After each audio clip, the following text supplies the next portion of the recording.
네, 서울 강남의 유명 클럽 버닝썬, 폭행, 마약 의혹과 더불어서 경찰 유착 의혹을 받아왔습니다. 경찰이 브로커 역할을 한 것으로 알려진 전직 경찰관 강 씨에게 구속영장을 신청하기로 했습니다. 자세한 내용 두 분과 이야기 나눠보겠습니다. 임방글 변호사, 양지열 변호사와 함께합니다. 안녕하십니까? 안녕하세요. 자, 경찰이 전직 경찰관 강모 씨에 대해서 구속영장을 신청했습니다. 일단 강모 씨 어떤 의혹을 받고 있는 거죠? 일단 강남경찰서 쪽에 근무를 한 8년 정도 했었던 전직 경찰관이라고 합니다. 네. 근데 이 사람이 아마도 강남경찰서와 문제가 되고 있는 클럽 간에 상당 부분 문제가 있을 때 어떤 사건이 발생했을 때 좀 도움이 되는 다리를 놓는 역할을 했던 것으로 보여요. 예. 지금 드러나고 있는 부분은 지난해 7월에 그 미성년자 한 사람이 출입을 해서 굉장히 많은 돈을 쓰는 그런 일이 있었고 네. 어머니가 이제 우리 아들이 클럽에 가서 지금 미성년자인데 돈을 쓰고 있다는 신고를 112 했는데 예. 아시다시피 미성년자가 이렇게 클럽 같은 데 출입을 하게 되는 건 청소년보호법 위반이고 네. 클럽 입장에서 봤을 때는 뭐 형사처벌이 문제가 아니라 영업정지가 필수적으로 따르거든요. 미성년자 출입이 확인이 되면. 예. 그렇기 때문에 반드시 해결해야 될 어떤 그런 상황이었는데 그 문제를 해결하기 위해서 이 사람이 중간에 나섰다라는 거죠. 그리고 이 사람은 또 모 화장품 회사에 임원으로 근무를 하고 있었는데 또 이 클럽에서 그 화장품 회사 행사가 또 예정이 돼 있었다고 합니다. 네. 그러니까 이러저러 본인의 이익과도 관계가 다 있는 그런 상황에서 내가 이 문제를 해결해 주겠다고 나서서 자기가 직접 나선 게 아니라 이 사건을 이 문제를 제보한 사람을 버닝썬 쪽의 대표와 만나서 돈을 받아라. 그리고 네. 그 돈을 자신이 알려주는 계좌로 한 5군데 나눠서 입금을 해라라고 시켰다는 겁니다. 예. 그 중에 그 돈이 건너간 쪽에 이 미성년자 출입과 관련된 사건을 맡았던 팀장도 있었고 직접 수사를 했던 수사관도 있었다. 그리고 아직 확인된 건 아닙니다. 이게 실제로 그렇게 유착이 있고 돈을 받아서 그렇게 문제가 해결된지 확인된 건 아닙니다만 네. 공교롭게도 이 사건이 그냥 경찰 수사 상황에서 종결이 돼버렸어요. 그러니까 검찰로 불기소 확인으로 넘어갔고 불기소를 했거든요. 예. 그래서 형사처벌은 물론이고 아무런 행정처분도 받지 않았던 겁니다. 그러니까 이렇게 이렇게 표현을 이렇게 드려도 되는지 모르겠습니다만 깔끔하게 해결이 된 게 아무래도 이 사람이 영향 때문에 한 게 아니냐. 네. 그리고 그 과정에서 경찰과 버닝썬이 유착했던 게 아니냐라는 의혹을 지금 받고 있는 거죠. 결국에 무혐의로 결론 난 게 이런 로비 때문이 아니냐 이런 의혹이 나왔던 건데 예, 그렇습니다. 그 돈이 오가던 과정을 조금 더 자세하게 들여다보겠습니다. 일단 네. 세 명을 좀 집어볼 수 있을 것 같아요. 버닝썬 이모 대표 그리고 강 씨 그리고 그 부하 직원 이 씨. 어떻게 이게 돈이 오가게 된 거죠? 그러니까 정확히 얘기하면 이제 버닝썬이 있고요. 예. 그다음에 경찰이 있을 테고요. 네. 그다음에 요 가운데에 지금 이번에 구속영장이 신청된 이 강모 씨가 있습니다. 이 강모 씨가 버닝썬, 그러니까 직원을 시켜서 부하를 시켜서 이 버닝썬 대표로부터 2천만 원을 받아와서요. 이 중에서 일부 금액을 이 경찰에다가 전달을 한 겁니다. 네. 그러니까 지금 말 그대로 그래서 이 중간에 다리 역할을 한 게 이 강모 씨가 되는 거죠. 예. 자, 지금 서울경찰청 광역수사대 클럽 관계자에게 돈을 받았다고 의심되는 경찰관들도 조사 중인 상황인 거죠? 네, 그렇습니다. 예, 그 사람들도 지금 이 돈을 받았다고 의심돼. 이거 밝혀지면 이제 뇌물수수거든요. 예. 또 나아가서 정말 증거가 있는데도 이렇게 증거가 부족하다라고 무혐의 조치까지 한 게 밝혀진다라고 한다면은 수뢰후 부정처사죄까지 나옵니다. 예. 그래서 우선은 지금 수사 중입니다. 근데 지금 수사선상에 오른 경찰관들 상당수가 강남경찰서 소속 아니겠습니까? 예, 그렇죠. 그러니까 그럴 수밖에 없기 때문에 과연 이 사람들이 수사를 받아야 되는 입장인데 또 지금 수사를 하고 있는 게 맞느냐라는 네. 그런 문제 제기가 될 수가 있어요. 물론 이 버닝썬과 관련된 수사가 워낙 여러 가지로 이어져 있습니다. 지금 마약이 유통됐다는 의혹도 받고 그렇죠. 있고 지금 말씀드린 유착관계 수사도 지금 진행이 중이고요. 좀 전에 말씀드렸던 이제 전직 경찰관 강모 씨 같은 경우 구속영장을 신청을 한 단계이기 때문에 그래서 이게 이 강남경찰 수사라는 게 맞느냐는 의혹도 있는데 다만 강남경찰서에서 지금 수사를 하고 있는 건 이 네. 사건이 제일 처음 어떻게 보면 문제가 된 계기 있었지 않습니까? 예. 클럽에 본인이 들어가서 클럽 직원들로부터 폭행을 당했는데 오히려 내가 이 경찰로에 연행이 됐었고 그 과정에서 경찰로부터 가혹행위를 당했다라는 의혹을 제기해서 이게 처음 시작이 됐는데 네. 그 사건에 한해서는 이 강남경찰서 수사를 했고 나머지 부분은 이제 서울경찰청 광역수사대에서 직접 나서서 수사를 하고 있긴 합니다. 네. 그렇지만 그럼에도 불구하고 아마 강남경찰서 쪽에서는 그런 생각도 할 것 같아요. 지금 처음 시작된 사건이라도 우리가 정말 법대로 명확하게 깔끔하게 정리를 해야 우리가 지금 받고 있는 어떻게 보면 오명 내지는 의혹에서 좀 벗어날 수도 있지 않는 게 아니냐. 예. 명예회복을 스스로 하고 싶다는 생각도 하실 수 있지만 그러나 이 대중의 눈이라고 하는 것이 이렇게까지 사건이 커졌는데 어떻게 거기서 깔끔하게 정리를 할 수 있겠느냐는 어떤 결과가 나오더라도 이게 제대로 된 걸까 하는 의혹을 가질 수 있는 그런 상황이지 않습니까? 네. 뭐 관할로 놓고 본다면 당연히 역삼지구대에 처음 신고가 돼서 역삼지구대가 출동해서 강남경찰서 넘어갔기 때문에 이게 법적으로 굳이 따진다면 강남경찰서가 계속 마무리하는 게 맞습니다. 그럼에도 불구하고 경찰이 지금 받고 있는 어떤 의혹에서 벗어나기 위해서는 상급기관에 이거를 가져가서 수사를 하도록 하는 게 좀 예. 맞지 않겠나 하는 생각이 듭니다. 예, 수사가 철저하게 이루어져야 할 필요가 있어 보이는데 전직 경찰관 강 씨가 연결고리를 했다는 그게 네. 확인이 된다면 처벌은 어떻게 되나요? 근데 지금 뭐 상당 부분은 그 좀 소명이 된 것 같아요. 네. 우선은 어떤 사람의 진술이 나왔습니다. 본인이 그 지시를 받아서 강모 씨로부터 지시를 받아서 그러니까 이제 부하 직원에 해당이 되겠죠. 지시를 받아서 버닝썬한테 돈을 받았다. 이런 이야기가 우선 진술이 하나 나왔고요. 또 네. 일부 이렇게 돈이 흘러간 정황도 나와서 어느 정도 이 부분은 입증이 된 것 같은데요. 지금 구속영장 신청한 거 혐의는 변호사법 위반입니다. 그러니까 네. 어떤 청탁의 목적으로 금품을 받은 걸로요. 지금 유착 문제가 참 심각하게 불거져 있는 상황인데 특단의 대책이 필요한 게 아니냐 이런 목소리도 무시할 수 없어요. 그렇죠. 경찰의 어떤 유착 문제는 사실 이전부터 쭉 나오던 이야기였고요. 특히 이 유흥업소와 경찰의 유착 문제는 사실 뭐 암암리에 우리가 좀 비밀로서 얘기하던 부분이 아니겠습니까? 네. 근데 실제로 제가 찾아보니까 이재정 의원실 자료에 의하면 예.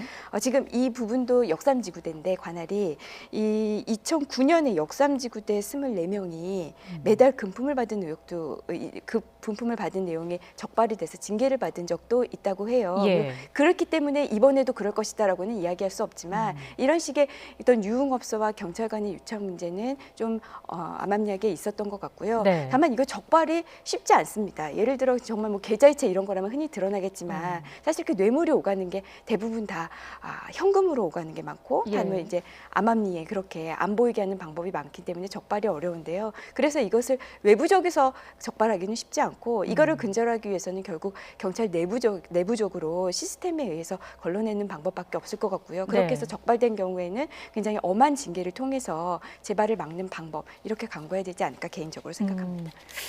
적발이 참 어려운데 그럼에도 불구하고 막아야 되는 거 아니겠습니까? 그럴 수밖에 없죠. 그리고 이제 경찰 분들이 많은 경우에 이런 일이 사실 흔하게 벌어지는 일은 절대 아닙니다. 네. 뭐 경찰의 명예를 더럽혀 드릴 생각은 추호도 없고요. 예. 실제로 많은 분들이 정말 그것과 상관없이 이 시간에도 굉장히 고생하고 계시고 그렇죠. 국민들을 위해서 봉사하고 계신 분들 많은데 이런 모호한 측면들이 생기는 거예요. 그러니까 지역에 어떤 사건들이 많을 수밖에 없는 곳에서는 사건을 해결하기 위해서는 사건을 예방하기 위해서라도 조금 문제가 있는 것들을 자주 접촉할 수밖에 없는데 그 자주 접촉하는 과정에서 또 유혹이 생길 수밖에 없는 네. 구조 아니겠습니까? 그래서 사건이 일어난 곳처럼 유흥업소가 밀집된 곳들을 사실 경찰들이 평소에도 내부 감사를 통해서 자주 들여다보는 편입니다. 그럼에도 불구하고 그래서 그렇게 2009년도에도 내부 감사를 통해서 징계가 이루어졌던 건데 네. 그런데도 뭐 이게 아예 근본적으로 막을 수 있는 건 아니지 않습니까? 네. 뭐 순환 근무제를 통해서 이걸 막을 수 있는 방법도 지금도 시행 중이기도 하고요. 예. 뭐 경찰이 직접적으로 사건을 처리하는 부분 외에 검찰의 아직까지는 이제 수사권 통제도 받고 있고, 네.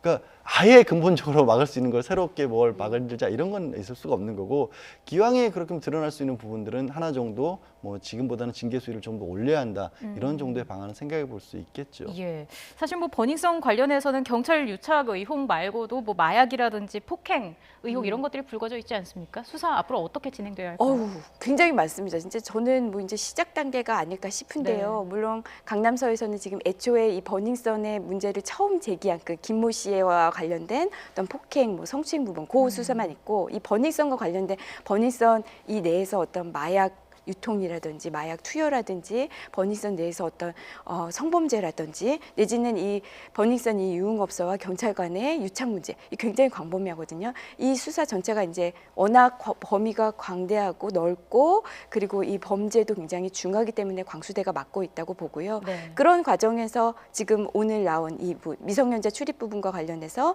경찰이 무마시켜준 부분 이런 부분도 이제 아마 적발이 돼서 수사를 한 것으로 보이는데 예. 그래서 제 개인적으로 굉장히 범위가 넓어서 좀 시간이 걸리지 않을까 예상됩니다. 예. 사실 강남경찰서 같은 데가 이제 경찰분들의 입장에서는 꼭 가고 싶어하는 경찰서 중에 하나예요, 관할이. 네. 왜냐하면 저기서 워낙 큰 사건들도 많이 하게 되고 그게 본인들의 어떤 경력 관리에도 도움이 되는 곳이기 때문에 어떻게 보면은 어떻게 뭐 일은 힘들지만 그것을 통해서 얻을 수 있는 것도 많은 곳들인데 대신에 일할 만한 거리들이 많다라고 하는 것은 큰 사건이 많으면 이 사건의 경중으로 따져놓고 봤었을 때는 미성년자의 출입이라고 하는 것은 작은 사건으로 될 수가 있는 거거든요. 네. 그러니까 일이 굉장히 많은 곳이다 보니까 저희도 강남경찰서에 고소 고발 같은 걸 대리를 하게 되면 경찰분들이 참 난감해하세요. 우리 사건이 너무 일이 많다. 제발 좀 다른 데 쪽에 가져가 줄 수 없냐라는 얘기를 예. 하실 정도로 일이 많은 곳이다 보니까 그래서 오히려 또 빈틈도 많이 있을 수 있는 거거든요. 아까 뭐 제가 징계를 강하게 해야 된다라는 그런 의견도 있었지만 혹시라도 경찰 쪽에서도 인력을 더 충원해서 강남경찰서에서 좀 더 넓힐 수 있는 방안은 없는지라는 그런 부분도 같이 좀 생각해 봐 주셨으면 좋겠습니다. 예, 알겠습니다. 추가로 또 이것과 관련해서 들어오는 소식들도 저희가 계속해서 전해드리도록 하겠습니다. 자, 화제를 좀 바꿔보겠습니다. 이혼 소송 중인 조현아 전 대한항공 부사장 부부가 연일 폭로전을 이어가고 있습니다. 동영상, 사진 많이 공개가 됐습니다. 어떻게 네, 보셨나요? 이번에도 공개된 동영상은 자녀가 좀 나옵니다. 네. 그러니까 자녀를 조연아 씨가 이제 혼내는 장면인데요. 되게 인상 깊었던 거는 아이가 이 어머니의 그런 그 혼내는 그 상황에서 본인의 귀를 막고 있더라고요. 네. 굉장히 어린 아이로 보이던데 그 점이 이제 개인적으로는 굉장히 마음이 아팠는데요. 영어로 혼을 내더라고요. 네. 그러니까 이제 식사 전에 단 것을 먹었다라는 것을 이제 굉장히 고성으로 혼을 내는 장면이었고요. 여기서 이제 그 남편 조연아 씨의 남편을 향해서도 같이 나무라고 또 이제 폭언을 하는 그런 내용이 담긴 동영상이 공개가 또 됐습니다. 예, 아이의 모습이 담긴 동영상이 공개된 것에 대해서도 이것도 문제다 이런 지적의 목소리도 있지 않습니까? 사실은 뭐 아이가 없다고 치더라도 어찌 보면 이게 개인의 가정사와 관련된 부분이죠. 네. 그 소송 과정에서 불가피하게 이런 일들이 이제 법정에 제출되는 건 어쩔 수 없다고 할지라도 이 부분이 과연 전 국민이 봐야 되는 그런 상황이냐에 대해서는 저도 약간 좀 회의적인 부분이 없지 않아 있긴 합니다. 예. 다만 뭐 굳이 이거를 이렇게 언론을 통해서까지 공개를 하게 된 거가 왜 그랬을까? 그러니까 남편 박 씨 입장에서 잘잘못은 뭐 제가 잘했다는 건 네. 아니지만 했던 어떤 배경을 생각해 보면 본인은 거기 그 집에 결혼을 해서 이제 뭐 혼인 관계를 맺었지만 싸워야 되는 상대가 이제는 됐지 않습니까? 네. 그게 대한항공이라는 대기업이지 않습니까? 그리고 그동안에 정말 많은 사건들이 뭐 지난 이제 조현민 전 전무의 물컵 폭행으로 있어서 파동으로 인해서 굉장히 큰 사건이 있어서 집안이 전체적으로 그야말로 국가의 사정기관 전체가 어떻게 보면 다 뒤지다시피 했는데도 불구하고 아직까지 구속된 인물을 한 사람도 없었어요. 네. 그렇게 보면 이게 그냥 평범한 인물이 된 이혼 소송을 하는 입장에서는 내가 이런 대기업과 싸운다고 하는 게 승산이 있을까라는 생각도 했을 것 같아요. 그래서 어찌 보면 여론전이라고 해야 될까요? 그런 걸 아마 고려를 해서도 이런 부분들이 좀 공개가 된 것 같은데 네. 그만큼 이제 뭐 재판에서도 공정하지 못할까 하는 부분을 우려를 하고 있는 것으로 보이고요. 두 번째로는 어찌됐든 이제 이 박모 씨의 입장에서는 아버지로서 아이들을 어떻게든지 데려오고 싶다라는 생각을 어허. 했을 것 같고 그게 이제 조금이라도 도움이 되지 않을까라는 생각을 한 것 같은데 예. 어쨌든 굉장히 이런 일까지 있어야 하는가 하는 근본적인 회의는 여전히 마찬가지이긴 합니다. 예. 뭐 굳이 말씀드리면 오죽하면 이랬을까 싶기도 하지만 없었으면 하는 게 더 큰 생각이죠. 그렇죠. 이 남편 박 씨가 SNS에 이런 글을 올렸습니다. 자신이 먼저 빠져나온 뒤에 아이들을 탈출시키겠다. 이런 글을 남기기도 했습니다. 이제 본인의 SNS에 이제 글을 올렸죠. 네. 그러면서 이제 아마 본인이 먼저 나온 다음에 아이를 탈출시키겠다라는 의미는 굳이 따지자면 이제 이혼을 하고 그다음에 아이의 양육권은 본인이 갖는 것으로 이런 본인의 의사를 표명한 것으로 보이고요. 예. 이번에 이제 영상을 공개를 한 걸 보면은 아동학대 부분이 이제 조금 보이고요. 네. 이 남편은 또 조윤아 씨를 아동학대 혐의로 고소장을 또 실제로 제출도 했습니다. 네. 아동학대 고소장이 제출됐기 때문에 수사기관에서는 수사를 할 테고요. 개인이 이 남편이 소송에서 본인이 직접 뭐 아까 같은 그런 동영상을 제출하는 것도 있겠지만 예. 그렇게 증거를 수집해서 내는 것도 의미 있지만 수사기관을 통해서 나온 결과가 만약에 있다면은 그건 뭐 그것만큼 더 이상 강력한 증거는 없거든요. 예. 그래서 이제 어떤 하나의 공격 방법으로도 소송에서의 공격 방법으로도 사용하기 위해서 아동학대로도 고소한 것으로도 보입니다. 이 폭행과 자녀 학대로 고소한 내용을 다룰 때는 가장 먼저 어떤 부분으로 접근을 하나요? 일단 지금 본인이 이제 고소장에서 주장하면서 진술한 증거들이 있을 거 아니겠습니까? 네. 제출한 증거들 그런 것들이 바로 증거로 쓰이는 건 아니기 때문에 어. 이제 수사기관에서 실제로 이게 증거로 쓰일 만한 것인지 맞는지에 대한 확인이 있을 것이고 예. 고소 당사자를 불러서 진술을 청취하는 과정도 있을 것이고 거기서 이제 신빙성이 어느 정도 있다고 된다면 이제 고소를 당한 조현아 씨 측도 소환 조사를 할 텐데요. 사실 생각해 보시면 뭐 이런 대기업이라든가 아니면 뭐 조금 유명한 연예인 분이라든가 이런 분들이 이혼 소송을 하는 과정이 이렇게까지 떠들썩해지는 경우는 잘 없어요. 그렇죠. 왜냐하면 보통은 본인들이 화제를 모을 수 있다는 걸 잘 알기 때문에 네. 공개된 어떤 재판보다는 조정을 한다든가 아니면 협의해서 어떻게든 마무리를 짓죠. 그래서 도대체 무슨 이유로 어떻게 이혼을 했는지 모르고 그냥 흔히 뉴스에 나올 때는 성격 차이라는 제목으로만 끝이 나는 경우들이 많은데 네. 두 사람이 도저히 그렇게는 뭐 갈라설 수도 없는 정도로까지 좀 상황이 얘기를 통해서 풀지를 못했다는 게 여기서 또 반증이 되는 거고 네. 아까 잠깐 말씀드렸다시피 어떻게든 이 박 씨 입장에서는 이건 이제 조연아 씨는 또 다른 얘기를 할 수 예, 있습니다. 예. 당연히 일방의 주장이라는 걸 전제로 했었을 때 본인 생각했을 때는 아이들을 내가 데리고 오는 것이 가장 좋다라고 판단을 했을 것이고 그래서 양육권에 있어서 판정을 받는데 조금이라도 유리하기 위해서 이 드물게 이 이혼 소송을 하면서 고소까지 한 거거든요. 그러니까 이런 극단적인 전략을 쓸 수밖에 없을 만큼 네. 어떻게 보면 양쪽의 어떤 합의라든가 이런 것이 도저히 안 된다는 상황인 거고 또 반대로 굳이 뭐 여기서 뭐 긍정적인 측면을 하나 찾는다면 요즘은 사실 저희가 이혼 소송 같은 것들을 맡아 드리면서도 네. 참 공경스러울 때가 서로 이게 아이를 안 키우겠다고 다투는 경우들도 많이 있거든요. 그렇습니다. 예, 실제로 그렇습니다. 현실적으로 여러 가지 면에서 이제 내가 새 출발한 데는 아이가 없는 쪽이 더 낫다라는 판단을 하시는 분들까지 있는데 굳이 긍정적인 측면을 본다면 양쪽은 지금 아이를 서로 갖겠다고 네. 서로 내가 돌보겠다라고 싸우고 있는 그런 측면도 있긴 하죠. 이런 과정이 이런 고소하고 소송 거는 그 과정이 시간적으로 얼마나 걸리나요?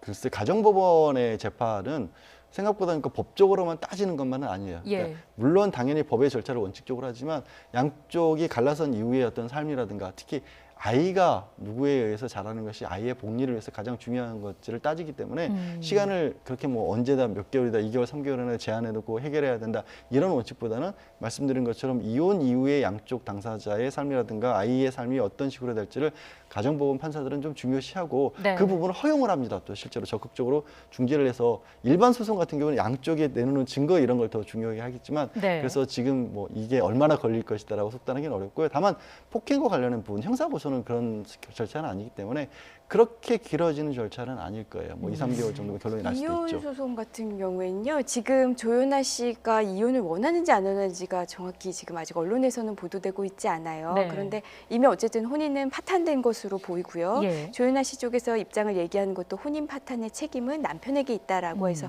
파탄이라는 용어를 사용한 걸로도 봐서 예. 그렇고요. 또 2017년부터 이미 별거를 하고 있습니다. 그래서 어떻게 될지는 지금 제 생각에는 이혼을 원할 것 같기는 한데요. 양쪽이 이혼을 원하면 이제 결국 남은 거는 위자료, 재산 분할, 뭐 양육권인데요. 네. 지금 이 재산 분할이 아마 상당 부분 또 많은 다툼이 있을 것 같고, 예.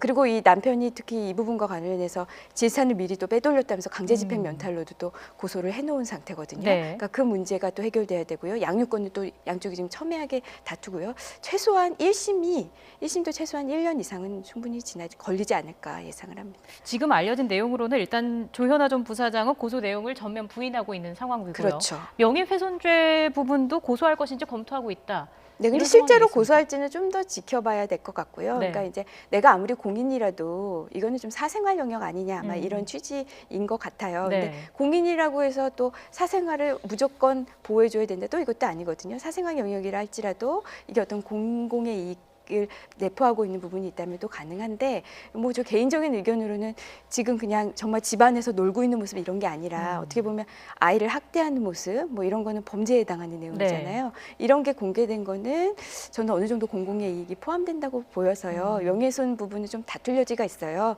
그래서 조연아 씨 측에서 진짜로 명예훼손으로 고소할지는 예. 잘 모르겠지만 개인적으로는 고소는 하지 않을 것 같다는 생각. 어. 또 이 사건을 또 벌리는 모양새가 되니까요. 예. 그래서 그렇게 예측을 해봅니다. 같은 생각이신가요? 뭐 확인이 우선 해야겠죠. 네. 지금 조연아 씨 측은 이제 변호인을 통해서 이제 반박하는 자료가 남편이 심각한 알코올 중독 증세를 가지고 있어서 술을 뭐 집안에 곳곳에 감춰둬야 할 정도였었고 조연아 씨가 그거를 막기 위해서 주변에 술을 파는 곳들을 일일이 찾아다니면서 우리 남편에게 술을 좀 팔지 말아달라고 얘기를 했다라는 정도의 주장을 지금 변호인을 통해서 했거든요. 네. 그런 부분은 알코올 중독이라든가 정신질환의 치료 같은 거는 이제 의료 기록이 명확하게 남는 것이기 때문에 예. 그런 자료를 갖고 있는 상황에서 이런 얘기를 반박을 한 것이라면 아마 어떤 법정에서의 싸움, 그러니까 특히 이혼 소송에서 싸움에서의 조금이라도 유리한 자리를 차지하기 위해서라도 상황이 이렇게까지 돼버렸기 때문에 그렇죠. 맞고소를 할 가능성이 좀 있죠. 마지막으로요. 저희가 계속해서 영상을 좀 내보내 드렸습니다. 남편 박 씨가 제출한 그런 증거 영상들. 이게 증거로 확실히 활용이 될 수 있는 부분인가요? 증거로 될 가능성 굉장히 크죠. 왜냐하면 지금 내가 그 영상을 찍는 그 자리에 같이 있는 사람이잖아요. 네. 만약에 내가 그거를 몰래 그 자리에 없는, 그러니까 조윤아 씨가 내가 있는 존재를 모르는 상태에서 몰래 찍은 게 아니라 예. 내가 조윤아 씨와 같이 대화하는 상대자이기 때문에 증거로 쓰이는 데는 문제가 없을 것 같습니다. 알겠습니다. 사태가 어떻게 전개가 될지 계속 좀 지켜볼 필요가 있어 보입니다. 지금까지 임방글 변호사 그리고 양지열 변호사와 이야기 나눠봤습니다. 두 분 말씀 잘 들었습니다. 고맙습니다.